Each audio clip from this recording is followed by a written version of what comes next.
बीते बिहार विधानसभा चुनाव में खराब चुनावी प्रदर्शन और ऊपर से आपसी मतभेद, विपक्ष की ये कमजोरियां बिहार में इन चुनावों में एनडीए की राह को आसान बनाने जा रही हैं। महागठबंधन के दलों के बीच इस समय जो कड़वाहट देखने को मिल रही है, उससे ये कल्पना नहीं की जा सकती कि अगले विधानसभा चुनाव में सीटों का बंटवारा निर्विवाद हो पाएगा। समझौता हुआ तो लोकसभा वाली गति हो सकती है। नामांकन का पर्चा दाखिल करने के अंतिम दिन तक सीट और उम्मीदवार का नाम तय होता रहेगा।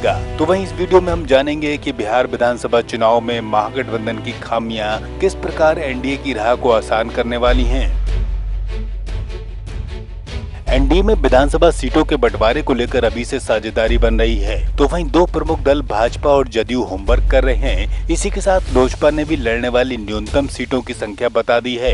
यह संख्या उसी के आसपास हो सकती है जितनी सीटों पर लोकसभा चुनाव के दौरान विधानसभा सीटों में लोजपा को बढ़त मिली थी। लोजपा को लोकसभा चुनाव में 35 विधानसभा क्षेत्रों में बढ़त मिली थी, तो लोकसभा चुनाव में एनडीए के घटक दलों ने सीटें के बंटवारों में जिस समझदारी का परिचय दिया है, उससे उम्मीद बनती है कि विधानसभा चुनाव में इसको लेकर विवाद नहीं होगा। खबर तो यह भी है कि भाजपा और जदयू ने संभावित सीटों की अंदरूनी तौर पर पहचान कर ली है। इतना ही नहीं, उम्मीदवारों को तैयारी में जुट जाने का निर्देश भी दे दिया गया है।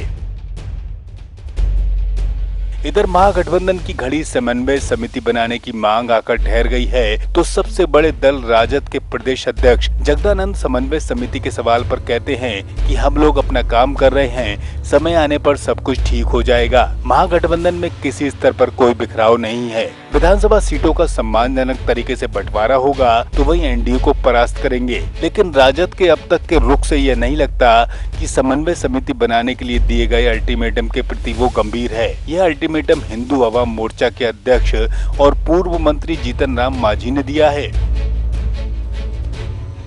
गठबंधन के दलों के बीच सीटों के तालमेल से यह फार्मूला बनता है कि पिछले चुनाव में जीती हुई और दूसरे नंबर की सीट संबंधित दल को दे दी जाए। महागठबंधन में यह फार्मूला इसलिए नहीं टिक पाएगा क्योंकि हिंदुस्तानी अवामी मोर्चा और राष्ट्रीय लोकतांत्रिक समता पार्टी बाद में शामिल हुए हैं। राजद और कांग्रेस पुराने दल हैं, जबकि पिछले चुनाव में 101 सीटों पर लड़ने वाला जदयू अब एनडीए का हिस्सा है। राजद को पहले की तरह 101 सीटें मिलें, इस पर घटक दलों को आपत्ति नहीं है। विवाद जदयू के हिस्से की 101 सीटों पर हो सकता है, जिस पर नए पार्टनर दल और कुछ संभावित दलों की नजर है। उधर राजद भी जदयू कोटे की सीटों में एक बड़ा हिस्सा चाहता है।